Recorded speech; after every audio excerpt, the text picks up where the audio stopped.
တမချချောမပူတဲ့ကုံဒီတော်လာရေးစားတဲ့ကုံလေး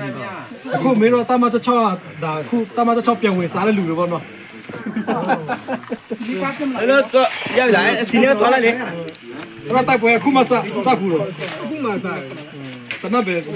တော့ပြည့်ခဲ့တော့မင်းမနေနဲ့မင်းမြတ်ပြတွေ့မှာပဲဟမ်တောက်တယ်ကြည့်သေးလားငါတို့ဒီ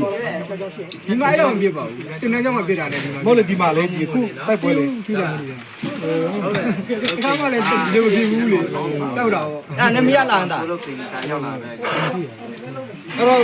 ပြောလိုက်ပါဦးချားလူတွေနော်ငါတို့ကဂရီနီပြည်ရဲ့ငါတို့ဂရီနီပြည်ရဲ့ရေပေါ်တွေကဘာလဲဆိုတာငါတို့